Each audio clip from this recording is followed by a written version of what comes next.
መጨረሻ ላይ ያ ኡመተል ኢስላም ያ ሸባበል ኢስላም ከዚህ በኋላ ሙስሊሙ ኡማ አንገቱን የሚደፋበት ጊዜ ለአንዴና ለመጨረሻ ጊዜ አብቅቷል። አላሁ አክበር። ነገር ግን ምግቡ የሚበላው ማን ነው? በቤቱ ውስጥ አማርጦ መመገብ የሚችልን ሰው ነው እንጂ መሳኪን አይበላም። ለሃይማኖታችን ብለን መግደል ወይም መሞት ኃጢአት ነው ወይ ለሚለው ጥያቄ መምህራችን በቂና አጥጋቢ መልስ ይመልሱልናል። ለሁሉ በተለይ የትምህርት ወንጌል በጣም ያሳዝናል። በኢትዮጵያ ኦርቶዶክስ ተዋሕዶ ቤተክርስቲያን ውስጥ የጎዳና ላይ ኢፍጣር የዓመት በዓል ሆነ እንዴ? በየዓመቱ ነው የምታከብሩ? ለምን በየወሩ አይሆንም? እነ መርጦ አልቃሾች እስቲ ይሄንን ንግግር በደንብ አዳምጡ። በደንብ ማለት ሰላም ጤና ይስጥልኝ። እንዴት አደራችሁ? እንዴት ዋላችሁ? እንዴት አመሻችሁ? አምላካው ቅዱስ እግዚአብሔር ስሙ ዛሬም ዘወትር የተመሰገነና የተወደሰ ይሁን። በጣም አሳዛኝ መረጃ ወጥቷል። እንግዲህ ዛሬ በአማራ ሳይንት ከ25 በላይ ኦርቶዶክሳውያን ጭፍጨፋ ደርሶባቸዋል። ከነሱ ውስጥ የሞቱም አሉ፣ እየተጎዱ አሉ፣ ከፍተኛ ቁስለት የሚገጠማቸውም አሉ። እነማን ናቸው የሚለውን ነገር እንመለከታቸዋለን። አጠቃላይ ስም ዝርዝራቸው መረጃዎች ደርሰውኛል፣ እሱ እንመለከተዋለን። ዛሬ ኢፍጣር መርሃ ግብር ላይም የአዲስ አበባ ወጣቶች ካውንስል መሪ እስልምና አባላት የተናገረው ነገር ትንሽ አነጋጋሪ ሆኗል። የራሱ የኢፍጣር መርሃ ግብር ጭምር አጨቃጫቂ ነው። አቡነ ገብርኤል የተናገሩት በጣም ጸያፍ አስጠሊታ ንግግርም አለ። እሱንም እንመለከተዋለን። ወንድሞቻችን ያነሱት ሀሳብም አለ፣ እነሱን እንዳሳቸዋለን። እስከ ፍጻሜ ድረስ ተከታተሉ። ከምን እንጀምር? ከዚሁ ከአሳዛኝ መረጃው እንጀምር። ዛሬ እንግዲህ የወጣ ነው፣ አሁን ዛሬ ቀን ላይ ማለት ነው። አሳዛኝ መረጃ ዳግማዊ የአርሲ ጭፍጨፋ በመሃል አማራ ሳይንት ይላል። በአማራ ሕዝብ ማንነቱ ብቻ እየተጨፈጨፈ ያለው ስርዓት ዛሬ ማለትም የካቲት 28 ቀን 2018 ከረፋዱ 4 ሰዓት ላይ የመሃል አማራ ሳይንትን ሕዝብ ቤተክርስቲያን ላይ በመድፍ ጨፍጭፏል። ይህ ጭፍጨፋ መንግስት የአማራን ሕዝብ ታሪክ በማጥፋት አልፎም የኢትዮጵያ ኦርቶዶክስ የማዳከም ስራ ገዳማትን ኢላማ ያደረገ ሲሆን ርዕሰ አድባራት ወገዳማት አካ ነገስት አትሮንሰ ማርያም ቤተክርስቲያን በመድፍ በመደብደብ 26 ሰዎች የተጎዱ ሲሆን ከእነርሱም ውስጥ በአስተዳዳሪውና አቃቢውን እንዲሁም 3 ዲያቆናትን በአጠቃላይ 5 ሲሞቱ ከ21 በላይ ቁስለኛ ሆነዋል። በደቡብ ወሎ ዞን መሃል ሳይንት ወረዳ የምትገኘው ታሪካዊቷ እና ጥንታዊቷ ርዕሰ አድባራት ወገዳማት አካ ነገስት አትሮንሰ ማርያም ቤተክርስቲያን መስዋዕተ ኦሪት ከሚሰዋባቸው የአራት ቤተክርስቲያኗ አንዷ ስትሆን ቤተክርስቲያኗ ከዓመተ ዓለም ጀምራ ምዕመኖቿን ስታገለግል የቆየች በአፄ አምደ ማርያም ጨምሮ በብዙሃን ነገስታት መቃብር ዛሬም ድረስ በቦታው ይገኛል። ጭፍጨፋው መንግስት ቤተክርስቲያኑ ኢላማ ያደረገበትን ምክንያት በርካታ የታሪክ መዛግብቶች ያሉባት በመሆኗም በርካታ የአብነት ተማሪዎች የሚማሩባት በመሆኗም ኦርቶዶክስን የማዳከም የአማራን የማዳከም አንዱ ስልት በመሆኑ ነው። ይህ አሰያፊ ተግባር የሰው ልጅ በሙሉ ሊያወግዘው ይገባል እያልን የአማራ ፋኖም አንድነቱን የበለጠ ማጠናከር ህዝቡን ሊታደገው የሚገባበት ጊዜ ላይ መሆኑን እያሳየ ነው። ሰማዕታት ወገኖቻችን ከዚህ በታች የተዘረዘሩ ናቸው ይላል። እንግዲህ ከአንደኛው እንጀምር። ቆሞስ አባ ሞገሰ ፍስሐ የሞቱ ናቸው። አትሮንሰ ማርያም የነበሩ ናቸው። እማሆይ ድንቅ የተክለ አቃቢት የሞቱ ናቸው። እሳቸውም አትሮንሰ ማርያም የነበሩ ናቸው። ዲያቆን መዝገቡ መኮንን ሜስ ቁስቋም ማርያም እግራቸው የተቆረጠ ወንድም ናቸው፣ ዲያቆን ናቸው። አባ አካለ ወልድ መንግስቱ አትሮንሰ ማርያም፣ አባ ምናሴ ታረቀ የቆሰለ ሰው ነው። አትሮንሰ ማርያም ዲያቆን በአማን መገጣ የሞተ ነው። ዲያቆን በለጠ አስቻለው የሞተ ነው። አትሮንሰ ማርያም ላይ ዲያቆን ዋሲሁን አስቻለው ቁስለኛ ነው። አትሮንሰ ማርያም ላይ ዲያቆን ዳዊት የሾብ ከባድ ቁስለኛ ነው። ክነፈረግ አንዳርጌ የሞተ ነው። ዛሬ ቅዳሴ የቀደሰ ነው፣ ሞቷል ዛሬ ማለት ነው። አትሮንሰ ማርያም ላይ ዲያቆን አየመረ መርሻ ከባድ ቁስለኛ ዛሬ ቅዱስ አማኑኤል ቅዳሴ የቀደሰ ነው፣ አትሮንሰ ማርያም ላይ ነው። ዲያቆን ህሩይ፣ ዲያቆን አብርሃም ሙሉ ሰው አትሮንሰ ማርያም ላይ ነው። ዲያቆን ሰምረ ስመኛው ቁስለኛ ነው፣ ዘቃ ጊዮርጊስ ላይ። ዲያቆን ጣሰው በላቸው አትሮንሰ ማርያም ላይ። ዲያቆን ሙሉቀን ወንድሙ አትሮንሰ ማርያም ላይ። ሊቀ መዘምር በየነ ብርሃኑ አትሮንሰ ማርያም። ወንዴ ታዬ የቤተክርስቲያኗ ዘበኛ ነው፣ አትሮንሰ ማርያም። ሰርኪ አካል ነው፣ ፍትሃት የምታስፈታ ነች፣ ፍትሃት ታስፈታ መታ በዛው የሞተች ማለት ነው። መምህሬ ይታያል አካል ነው፣ ፍስሐ እሱም ሊያስፈታ የመጣ የነበር ነው፣ ፍትሃት ለማስፈታት የመጣ የነበር ነው። መምህሬ ይታያል አካል ነው ይባላል። ጎበዝ ያገኘ ነው ቁስለኛ ነው መርጌታ ሳህሉ ማርያም ስለሺ ከባድ ቁስለኛ ነው አትሮንሰ ማርያም ላይ የቻለ ማንደፍሮ አትሮንሰ ማርያም ላይ ነው እሱ ወርቁ ይታያል አትሮንሰ ማርያም ዲያቆን ልዑል ዮሐንስ እነኚህ ከዚህ በሁኔታው የተናገጡ የገዳሙ አብነት ተማሪዎች በሙሉ ለቀው ተሰደዋል ከዚህም በላይ ዘረዘሩት ከተጨፈጨፉት ምእመኖቿ መካከል 5ቱ ህይወታቸው ያለፈ ሲሆን 11ዱ እጅግ እግራቸው የተቆረጠ እንዲሁም 10ሩ መካከለኛ ቁስለኛ ጉዳት የደረሰባቸው ናቸው ይላል እንግዲህ ከዘረዘሩት የሞተ የሚለው ያረፉት ናቸው ሌላው ከባድ ቁስል የደረሰባቸው ናቸው ሌሎች ደግሞ መጠነኛ ቁስለኛ የሆኑ ናቸው ማለት ነው እንግዲህ ይህ የካቲት 28 ነው አፋብን ሚልክ እዝ ያወጣው እንደሚያሳይ ማለት ስለዚህ ቤተክርስቲያን ውስጥ ገብተው ይሄንን የሚያክል ጨፍጭፈዋል ቪዲዮ ነበር ነገር ግን ቪዲዮ ማሳየት ዩቲዩብ ላይ አሁን እየከለከለ እንደዚህ ነገሮችን በዚህ ምክንያት ነው እንግዲህ ቪዲዮን ማሳየት ያልቻልኩትኝ እንጂ ቪዲዮም ጭምር ተለቆ ነበር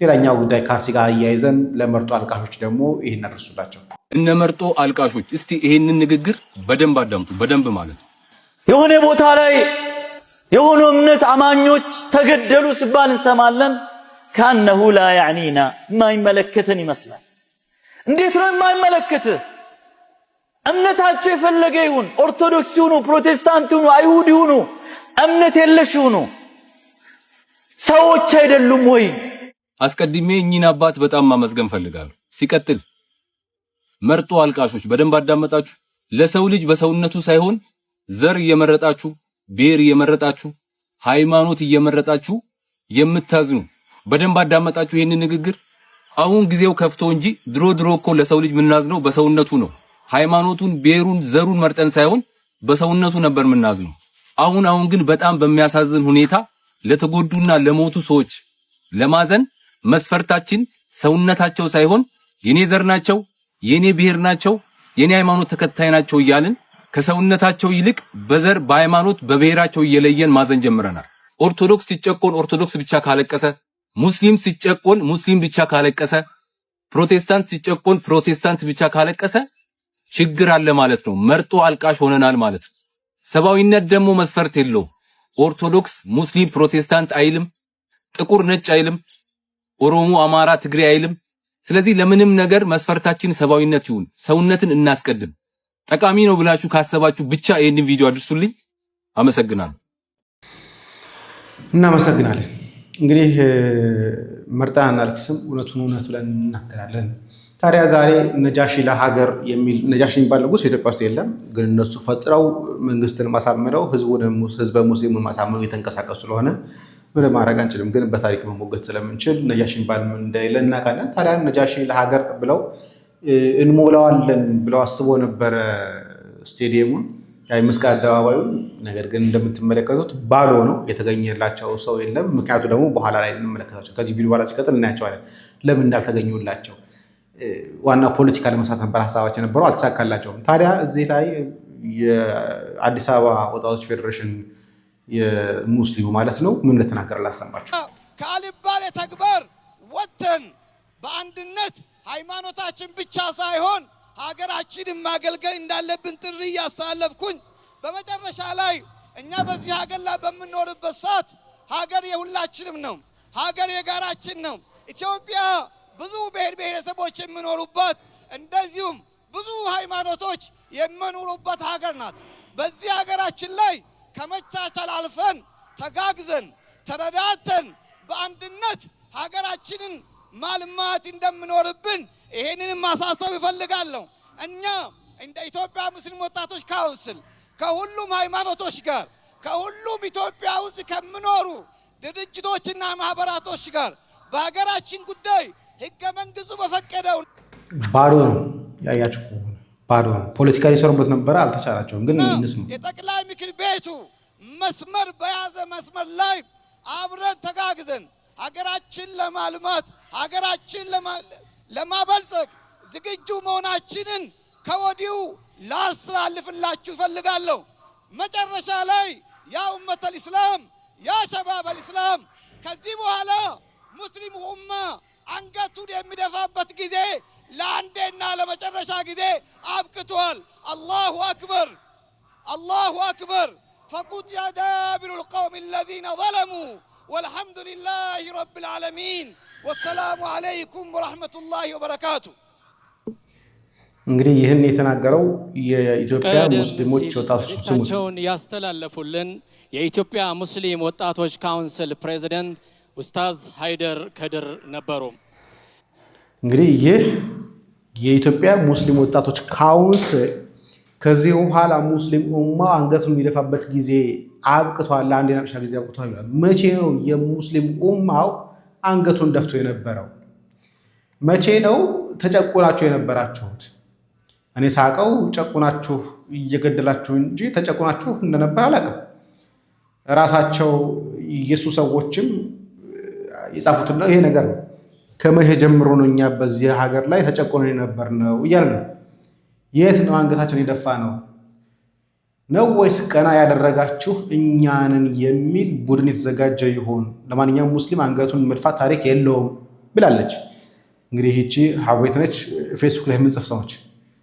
ስለዚህ ከመጀመሩ ነው እኛ አንገታችን ደፍተን የነበረው። ይኸው ወላህ ከነጤነኛ አይደለም እኮ ጎዳና ኢፍጣር የተዘጋጀበት ዓላማ በዚህ የዘለለ እንደማይሆን ግልጽ ነው።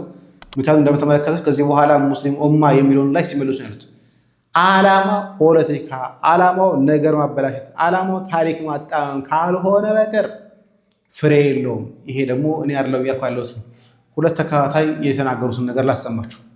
የጎዳና ላይ ኢፍጣር ያመት ባልሆነ እንዴ በየአመቱ ነው የምታከብሩ? ለምን በየወሩ አይሆንም? ማለት የጎዳና ኢፍጣር አሁን ጥቅሙ ምንድነው?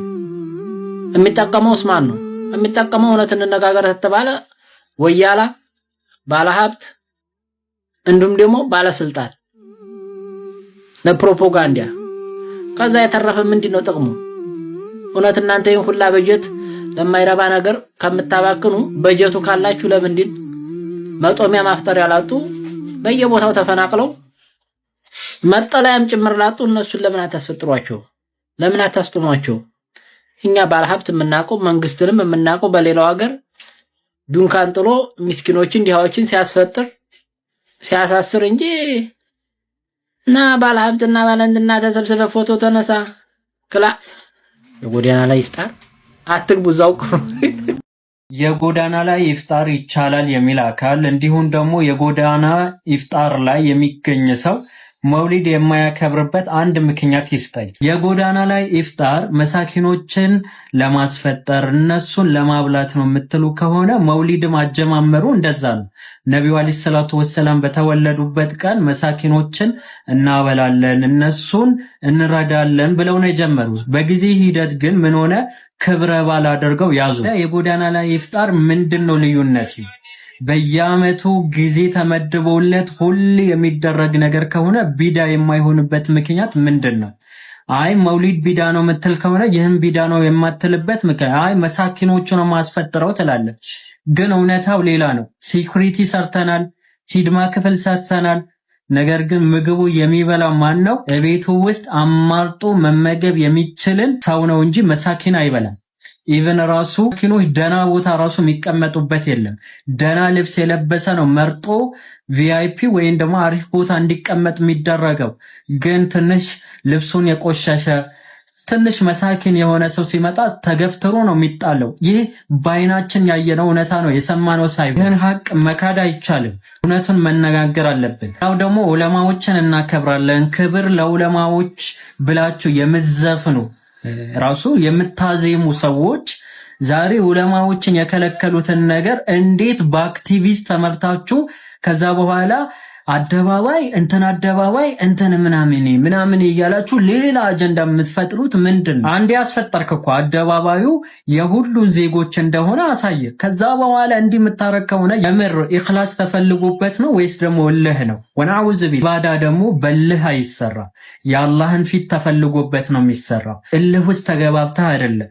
ስለዚህ ወንድምና እህቶች አክቲቪስቶችን ማለት ነው ሆዳደሮችን ባጥንት ሙስሊሞችን አንድ እናረጋለን እንሰራለን የሚሉ ወጣጤዎችን አትስሙ። እኛ መስማት ያለብን ቁርአንና ሐዲስ ከዛ በኋላ ደግሞ ቁርአንና ሐዲስ በሰለፎች አረዳድ የተረዱ ዑለማዎች ነው። ክብር ለዑለማዎች ብለህ እንንን የምትል ያው ዑለማዎችን አክብር አይቻልም እያሉህ ነው። ነገር ግን አንተ የሆነ ብር ከፍለህ ታመጣና ሚንበር ቲቪ ላይ ፈትዋ ታሰጣለህ። ምንም የማይታወቅን ሰው አምጥተህ ማለት ነው።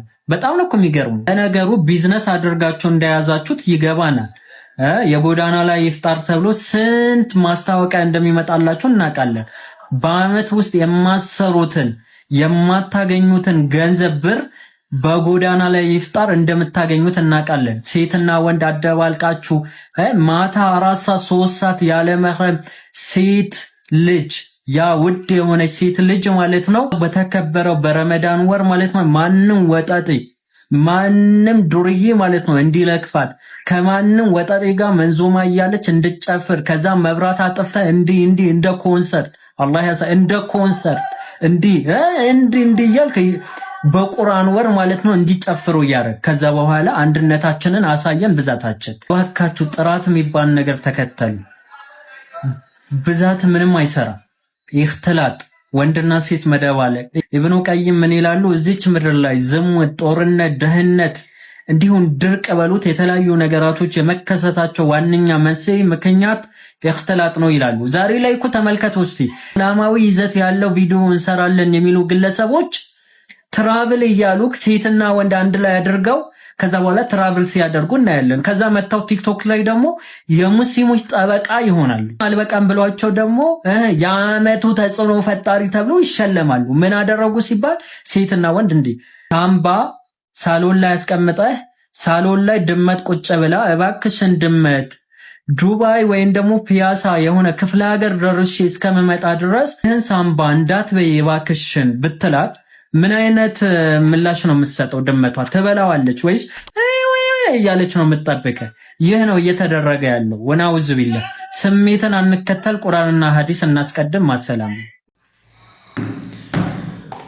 እንዲህ ነው የሆነው ይቃወሙታል ግን እነሱ ኢትዮጵያ የሙስሊሞች ሀገር ብሎ ለማሳየት ፕሮፓጋንዳ ለመስራት ለመንዛት ብሎም የስፖንሰር ብር ስለጣማቸው ለማግኘት አልፎ ተርፎ ደግሞ ኦርቶዶክስን ለማጋጨት ኦርቶዶክስ ጋር ያላቸውን ጠብ በደንብ ጠባለን ብሎ ለማሳየትና ቂም ለመዝራት ክፋትን ለመዝራት አልፎም ደግሞ የእስልምና ወጣቶች ሊግ ዋና ኃላፊ ደግሞ እንደተናገሩ ደግሞ ከዚህ በኋላ አንገታችን ደፍተን የምንሄድበት አይደለም ይላል አንገታቸውን ደፋ አድርገው ኦርቶዶክሶችን እየጨፈጨፉ እያየን ከዚህ በኋላ አንገታችን የምንደፋበት ጊዜ አይደለም ይላል ግን እንኳን አንገታችሁን ቀና አድርጋችሁ ኦርቶዶክሶችን እየጨፈጨፋችሁ ነው ካህናትን እየገደላችሁ ነው ምዕመናን እያቃጠላችሁ ነው ቤት እየዘረፋችሁ ነው ቤተክርስቲያን እያፈረሳችሁ ነው አንገት ጎንበስ ከማድረግ አልፋችሁ ማለት ነው እና ይሆን ያለው ነገር ይሄ ነው ታዲያ የኛ የቲክቶክ ዜና አቅራቢዎች ደግሞ እንዲህ ይላሉ ዛሬ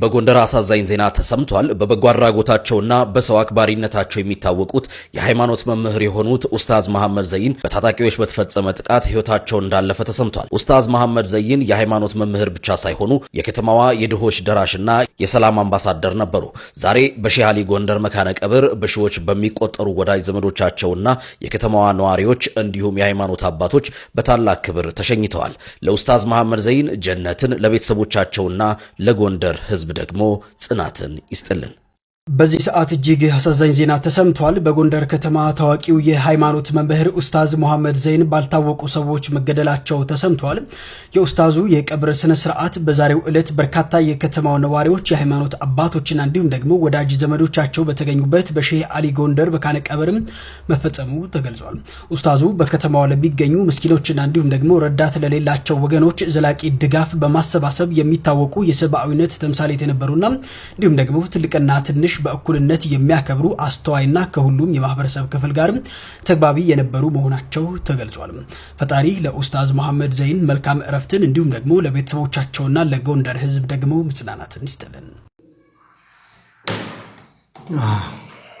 እንደዛ ነው ወይ እስቲ በኋላ የምንመለከተው ይሆናል ማን ገደላቸው የሚለው ነገር ምክንያቱም ብዙ ጊዜ ወሃቢያ ራሱ ገድሎ ራሱ ስለሚጮህ ከሱ የተጻረሩትን ወሃቢያ እምነት የማይቀበሉትን እንደሚገል ከዚህ ብዙ ጊዜ ያሳይተናል ቅድም በነበረው ቪዲዮ ላይም ምስክር አቀርበናል የሆነ ግን እንለፈው ሌላው ነገር ላይ ይህን ሰውዬ ስትመለከቱት ቆቡን አድርጎ ቀሚሱን ለብሶ መስቀሉን ይዞ ስትመለከቱት የኢትዮጵያ ኦርቶዶክስ ተዋሕዶ አማኝና መነኩሴ ይመስላል። ግን በፍጹም ከዚህ የራቀ ሐሰተኛ ከሃዲ መናፍቅ ነው። እንዲሁም ደግሞ ለምድ የለበሰ ተኩላ ነው። በነገራችን ላይ ይሄኛውንም ሰውዬ ብንመለከተው ይህስ የኢትዮጵያ ኦርቶዶክስ ተዋሕዶ ቤተክርስቲያን አልባስ የሆነውን የመነኮሳቱን የካህናቱን ልብስ ለብሶ የፈለገውን ነገር የሚናገር ቤተክርስቲያን የሚሰድብ መናፍቅ ነው። እንዲሁም ደግሞ እነዚህ ሰዎች ብትመለከቷቸው ኦርቶዶክስ ተዋሕዶ ቤተክርስቲያን ንብረት የሆነውን መቋሚያና ጸናጽል ይዘው እንዲህ ሲቀልዱና ሲያሾፉ እንመለከታለን። ግን እነዚህ ሰዎች እቺ ኦርቶዶክስ ተዋሕዶ ቤተክርስቲያን ፍጹም ስህተት ናት፣ ልክ አይደለችም ብለው ነው ከዚህ ኦርቶዶክስ ተዋሕዶ ቤተክርስቲያን ወጡት። ግን ከወጡ በኋላ ደግሞ የሷ የሆነውን ንብረት ይዘው እንመለከታለን። በመጀመሪያ ደረጃ የሷን ንብረት ይዘው እንደዚህ ሲቀልዱና ሲያሾፉ የሚጠይቃቸው ሰው በማጣታቸው ነው እንደዚህ መሪን የለቀቁት። ምክንያቱም በጣም ንቀውናል። የፈለጉትን ነገር ቢያደርጉ የፈለጉትን ነገር ቢናገሩ በዚህ ኃላፊነት እርከን ላይ የተቀመጡ አባቶችም ቢሆኑ ሰዎች ማንም ስለማይናገራቸው እንደፈለጉ የኢትዮጵያ ኦርቶዶክስ ተዋሕዶ ቤተክርስቲያን ንብረት በሆነው ላይ ሲቀልዱና ሲያሾፉ እንመለከታለን። ግን እኔ ለነዚህ ሰዎች ያለኝ መልእክት ቢኖር እናንተውን ጊዜ የሰጣችሁ መናፍቃን በኢትዮጵያ ኦርቶዶክስ ተዋሕዶ ቤተክርስቲያን ላይ አፋችሁን የምታላቅቁ ባለጌዎች ተው እረፉ የሚላችሁ ያጣችሁ ሰዎች ዛሬ የእናንተ ቀን ሊሆን ይችላል። በኋላ ግን የኢትዮጵያ ቅድስት ቤተክርስቲያን ቀንና ዕለቷ ይመጣል። ያን ጊዜ አንድ ባጠፋችሁት 10 ዋጋ እንደምትከፍሉ ተስፋ አደርጋለሁ። እንዲሁም ደግሞ ያለ ሕግ የበደለን ያለ ሕግ መቅጣት ተገቢ ነው። በዚያን ጊዜ ጊዜያችሁን ጠብቃችሁ አሁን ለምታጠፏት እያንዳንዱ ጥፋታችሁ የኢትዮጵያ ኦርቶዶክስ ተዋሕዶ ቤተክርስቲያን ቀን የመጣ ጊዜ እጥፉን ትከፍላላችሁ። አሁንም ቢሆን እረፉ የሚላችሁ ሰው አጣችሁ እንጂ እናንተ ለሀገርም ለቤተክርስቲያንም አስቸጋሪ ሰዎች ሆናችሁ እንዳበነ ሊገባችሁ ይገባል። ግን ጊዜ ሰጥቷችኋል። ባንኩም ታንኩም ስልጣኑም ሀብቱም የእናንተ ነው። ጊዜው የኢትዮጵያ ኦርቶዶክስ ተዋሕዶ ቤተክርስቲያን ሲሆን በደንብ ተገናኝተን የምናወራበት ይሆናል። ይቆያል። ለሃይማኖታችን ብለን መግደል ወይም መሞት ኃጢአት ነው ወይ ለሚለው ጥያቄ መምህራችን በቂና አጥጋቢ መልስ ይመልሱልናል። ለሁሉ ይዳረስ ዘንድኛ ደግሞ ኮፒ ሊንክ፣ ሼር፣ ሪፖስት እያደረግን እስከ ፍጻሜው እንከታተል። ወደ መምህራችን እንለፍ። ወንድሜ ሲገሉን ጽድቅ ከሆነ ራሳችን ስንከላከል ጽድቅ የማይሆንበት ምክንያት የለም። ራሱን መጠበቅ ወንጀል አይደለም። ፍትሐ ነገሥት አንቀጽ 45 ላይ አገርን የሚያጠፉ ቤተክርስቲያን የሚወሩ ይመጡ ተንስ ወተቃተል ተነስና መልሳቸው ነው። ወንጀል ማይሆኑ ታሪኮችን ንገራቸው። ኃጢአት ማይሆኑ ጎልማሳ በሚስቱ ባለርስ በርስቱ ኦርቶዶክሳዊ ሰው በሃይማኖቱ አምላክ በአምላክነቱ ራሱን ቢጠብቅ ቢከላከል ወንጀል አይደለም። ምንም ይሁን ምን በደለኛ ምናምን ሊሆን ይችላል። ስለ ሃይማኖቱ መከራ ከተቀበለ ሰማዕት ነው። ምን ጠቅሳቸው ጥቅሶችን ፊትህን ቢመታ መልሰህ ስጠው የሚባለው ይሄ ቃል ለወንድሜ ለክርስቲያን የሚያገለግል ቃል ነው። በዚያውም ላይ ፊት መምታት የለም። አሁን አንገት መቁረጥ ነው። አንገት ለሚቆርጥ ደግሞ ምንድን ነው? በዚህ ደረጃ ነው ያለችው ሀገራችን። ወደንም ጠላንም መረረንም አሁን ገለጥ አድርገን ማውራት ይጠይቀናል።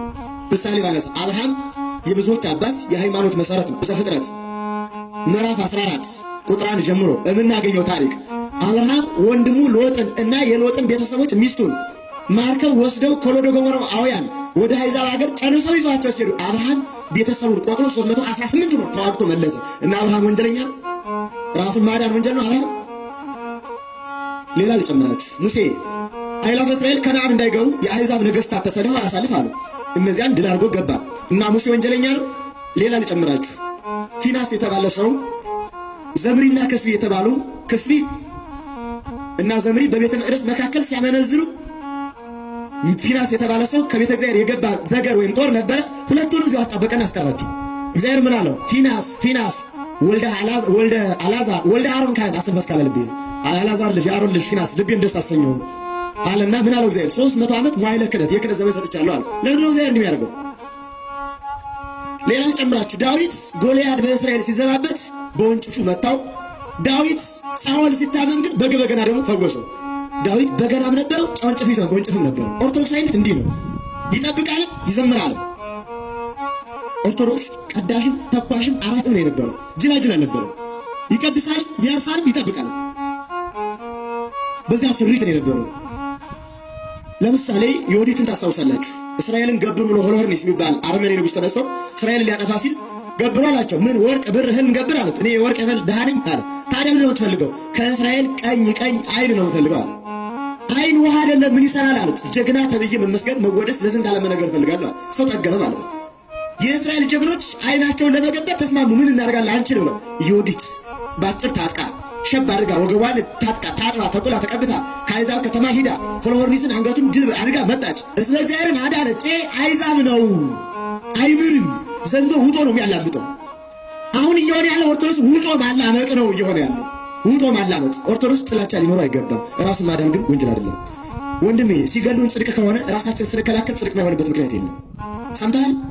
ሲገሉን ጽድቅ ከሆነ ራሳችን ስናድን ጽድቅ የማይሆንበት ምክንያት ፈጽሞ የለም። ልጨምራችሁ እንዴት የሚል ጥያቄ ልታነሱ ትችላላችሁ። የሐዋርያት ሥራ ምዕራፍ 5 ቁጥር 1 ጀምሮ ተመልከቱ። ሐናንያ የእስራኤልን ማህበር በስርቆት ለማጥፋት የ8000 ማህበርን ወዳልሆነ መንገድ ስርቆት ሲያለማምድ ጴጥሮስ ያን ሰው ቀሰፈው። አሁን ጴጥሮስ ሊቀ ሐዋርያት ነው። በጎን በጎችን ጠብቅ፣ ግልገሎችን ጠብቅ ተብሏል። በጎን ግን ሐናንያን ቀሰፈው። አሁን ጴጥሮስ ወንጀለኛ ነው። ሌላ ልጨምራችሁ። ሐዋርያው ቅዱስ ጳውሎስ በርያሱስ የተባለ ሰው የሚያስተምረውን ያስታል። እፋለና አይኑን አሳወረው። ግን በልብሱ ጫፍ ሌሎችን አይናቸውን ያበራል፣ በርያሱስ ግን አይኑን አሳወረው። በጎን ብርሃን ዓለም እንለዋለን፣ በጎን ግን አሳውሯል። ታዲያ ጳውሎስ ስህተተኛ ነው? ሌላ ልጨምራችሁ በደንብ እንዲያግባባ ነው። በኢዮር በራማ በኤረር መላእክትን ፈጥሮ አንድ ሰዓት በኤረር ተሰወራቸው። ከፈለግነ ራዕይ ዮሐንስ ምዕራፍ 12 ቁጥር 1 ጀምሮ እንመልከት። ሚካኤልና ሰራዊቱ ያን ዲያብሎስን ተዋጉት የሚለውን ተመልከቱ። እኔ ፈጠርኋችሁ አለ። ሰይፉ ተሰልፋችሁ ክንፍ ከክንፋችሁ በምን በልጦ ነው አሉት መላእክት። በዚህ ጊዜ ሚካኤል፣ ገብርኤል፣ ሱራፌል፣ ኪሩቤል፣ አርባብ ኃይላት መላእክት፣ መናብር፣ ስልጣናት፣ መኳንንት እነዚህ ሁሉ ኃይላት መላእክት ዲያብሎስን ሊገጥሙት ሄዱ። ተዋጉት፣ ድል አደረጋችሁ። ተዋጉት፣ ድል አደረጋችሁ። ሶስተኛው ለእግዚአብሔር አመለከቱ። ፈቃድህ ባይሆን ነው ወይ አሉት። ፈቃዴስ ፈቃዴ ነው፣ ግን መስቀል ያዙ ብዬ ነው አለች። መስቀል ያዙና ሂደው ግን ድል አደረጉት። መላእክት ኢዮር ራማ ኤረርን ያተረፉት ወዳጅ ተከላክለው ራሳቸው። በመላእክትም ታሪክ አለ፣ በሰው ልጆችም ታሪክ አለ። ስለዚህ ኦርቶዶክስ ንቁ ሆኖ በማንም በቀር ሳይኖረው ራስን ግን ማስከበር መብቱ ነው። እግዚአብሔር መብቱ ነው፣ ሕገ መንግሥት መብቱ ነው። ራሱ ማለት እንደዚህ አይነት መምህራንን እግዚአብሔር ያብዛልን፣ መምህራችንንም ባሉበት እግዚአብሔር ይጠብቅልን። እንደ አይነት ሰባኪያን ነው የሚያስፈልጉን በዚህን ጊዜ። ይቆያል። እናመሰግናለን። በነገራችን ላይ እንደ ኦርቶዶክስ ተዋሕዶ ቤተክርስቲያን ራስን መከላከል የተከለከለበት ትምህርት የለም። ራስ መከላከል ኦርቶዶክሳዊነት፣ ራስን መከላከል የምናውቀው ትምህርት። ኦርቶዶክሳዊ ራሱ እንዳይከላከል የተባለበት ትምህርት የለም፣ ስንፍና ካላመጣው በስተቀር። አባቶቻችን በስንክሳር ግንቦት 20 የምንዘክራቸው ንጉሱ አፄ ካሌብ ቅዱሱ አባት ማለት ነው። ቅዱስ ጰንጠሌዎን ጋር ሄደው ምንኩስና የፈጸሙት አባት ሄደው ናግራን ድረስ ሄደው ክርስቲያኖችን ታድገው መጥተዋል። በሃይማኖት ምክንያት የሚደረግ ነገር ላይ ኃጢአት የለበትም፣ ነውርም አይደለም። ሃይማኖትን፣ ሀገርን፣ ትዳርን መጠበቅ የተገባ ነገር ነው። ያልሆነ ጥቅስ እየጠቀስን ጊዜያችንን እናባክንም። እንዲህ እንበልና እንደ አቡነ ገብርኤል ጋር ልምጣ። ስለነዚህ ሰዎች ባላነሳ ደስ ይለኛል እውነት ለመናገር ሰዓትም እየሄደን ውስጥ ይቆይ።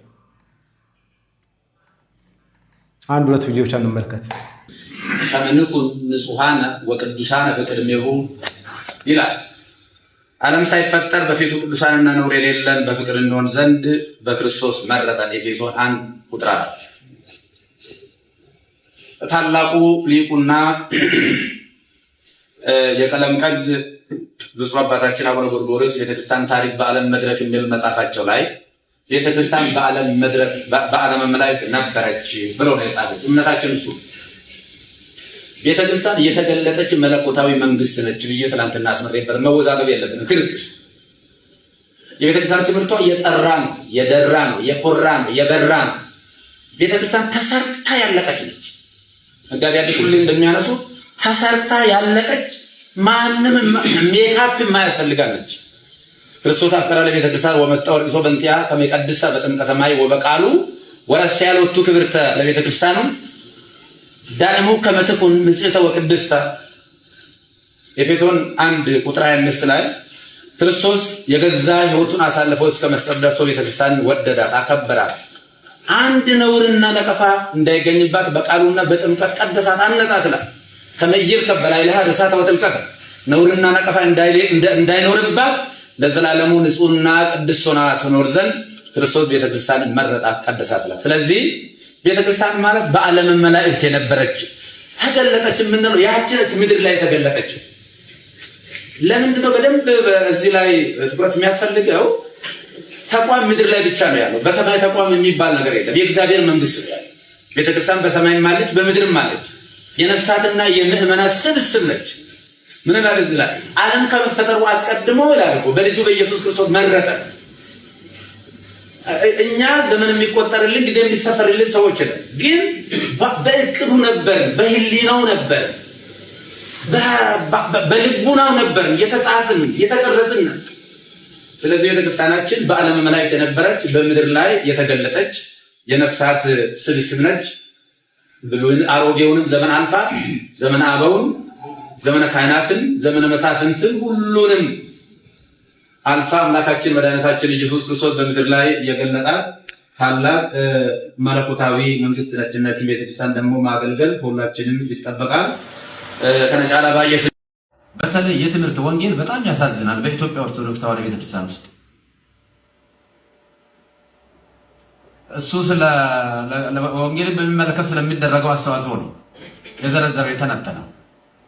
ከምሽቱ 2 ሰዓት እስከ ቀኑ 6 ሰዓት ሰፊ መንፈሳዊ አገልግሎት ይሰጣል። ደስ ይላል በጣም አምልኮታችንን የምንፈጽምበት የምናከናውንበት። ለወንጌል ግን ጊዜ የለን። ጥያቄ ይሄ ነው። ስርዓተ አምልኮን እየፈጸመች አገልግሎቱ እየተደረገ ወንጌል ግን ጊዜ የለን የሚባለው ስርዓተ አምልኮ ምንድን ነው? ራሱ ቅዳሴ ከሆነ ቅዳሴው በራሱ ወንጌል የለም ወይ? የሚነበቡ ንባባት ወንጌላት አይደሉም ወይ? እንዴት ነው ለወንጌል ጊዜ የለን የሚባለው? ስርዓተ አምልኮ እየተፈጸመ ለወንጌል ግን ጊዜ የለን የሚባለው ነገር በምን መስፈርት ነው? ለዛውም ከሊቀ ጳጳስ አንደበት ሲነገር እንደዛ አይነት ነገር አንደው ደብረ ላይ ይወጣና ሌሊት ከአገልግሎቱ በሁሉም ሲሰጥ ነው ያደረው። ያ ሲጮ ያደረው ደብተራ ተምሮ ማነው አንድ ወንጌል ሰብኳል ወይ? ድምጽ ማጉያ በእኔት አልከን ሰዓለ ማጨልቀም ዲያማ ጉያ ከሰሳ ጃትት ለሌሊት ሲጮህ የነበረው ደብተራ ወንጌል ሰብኳል። ወንጌል ካልሆነ ከወንጌል ጋር ግንኙነት ከሌለው ከመዳን ጋር ግንኙነት ከሌለው ለምንድን ነው ለሌሊት ያ ደብተራ ሲጮህ የሚያድረው? ለምን ያሳድረዋል? ጥቅም ከሌለው ቅዱሳን የደረሳቸው ድርሰቶች ከወንጌል ጋር ግንኙነት ከሌላቸው ከወንጌል ጋር ጥቅም ከሌላቸው ጩኸቱ ከንቱ ነው ማለት ነው። እንደዛ ከሆነ ምንም ጥቅም የለውም ማለት ነው። መጮሃቸው ከንቱ ልፋት ስጋዊ ነው እንደማለት ነው፣ ወይ ደግሞ ኦሪታዊ ነው እንደማለት ነው የሚሆነው። ጩኸታቸው ወንጌል ጋር ማይገናኝ ከሆነ ጩኸታቸው ለመዳን ካልሆነ ጩኸታቸው ሰውን ለመማረክ ካልሆነ ቅድመ እግዚአብሔር ምስጋና ማይደርስ ከሆነ ምንድነው ቫልዩ በራሱ? ተጃጅለ በላከን ያተው በለ ወንጌል ቦታ እዶን ቀቡን ሳንከን ደቂቃ ሰብዶ መለን አርገት ማስተማር የሚችሉ መናገር የሚችሉ ማመስጠር የሚችሉ መምራን ወጣቶች እንደነሱ ያሉ እያሉ ከዛ ማደንዘዣ ህዝቡን አደንዝዘው ልክ ይሄ የካድሬ ንግግር በካድሬ ንግግር ህዝቡን አደንዝዘው ነው ህዝቡ ግራ ተጋብቶ ወደ ቤቱ የሚመለሰው። ከናፉ ወንጌል ከስርት በርሲቱ ኑሮ ጅራ ቁልቁሉም ጳውሎስ ማንጀራ ወደ መቄዶንያ በሄድኩ ጊዜ አንዳንዶች ልዩ ትምህርትን እንዳያስተምሩና ወደ ተረት መጨረሻ ወደ ሌለው ወደ ትውልዶች ታሪክ እንዳያዳምጡ ልታዛቸው በኤፌሶን ተቀመጥ ዘንድ ለመንኩ። እንደነዚህ ያሉ ነገሮች ክርክርን ያመጣሉና በእምነት ግን ላለ ለእግዚአብሔር መጋቢነት አይጠቅሙም ይላል አንደኛ ጢሞቴዎስ ምዕራፍ 1 ቁጥር 4 ላይ ንጹህ ወንጌል መስበክ።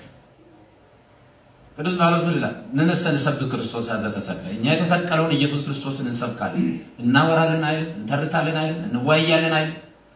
እንሰብካለን ማቋረጫ የሌለው ከነ ኡመንከ አከበ ማግማክሰ ዱዋ ወዶታ ወንጌል አከበራት ልዩ ትኩረት ያስፈልጋል ለወንጌል። በእውነት እውነቱን ነው ያለው መምራችን ያለው ወንጌል ምን ህይወት የሚባል ነገር የለም።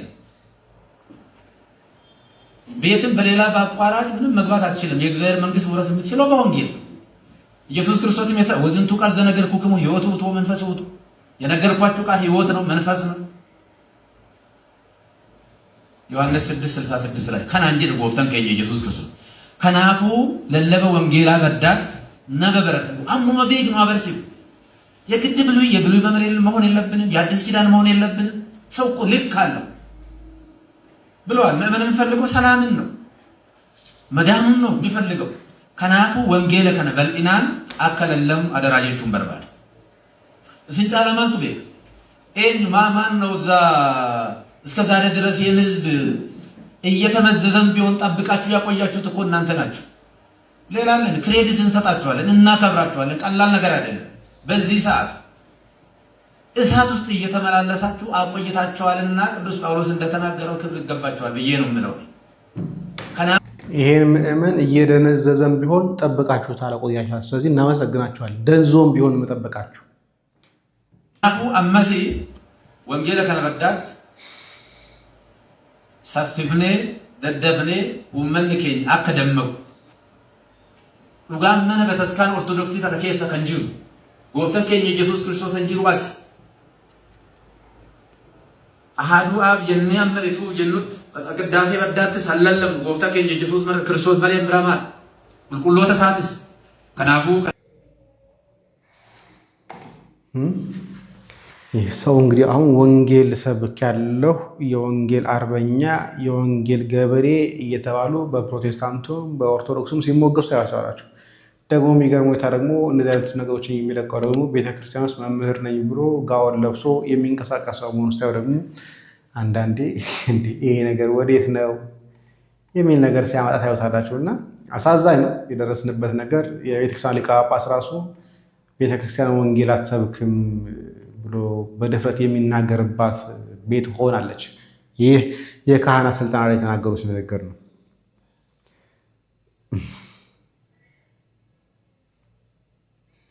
እናይ ይሆናል የጊዜ ጉዳይ ነው እንጂ በደንብ እናየዋለን። ቸር ቆይ።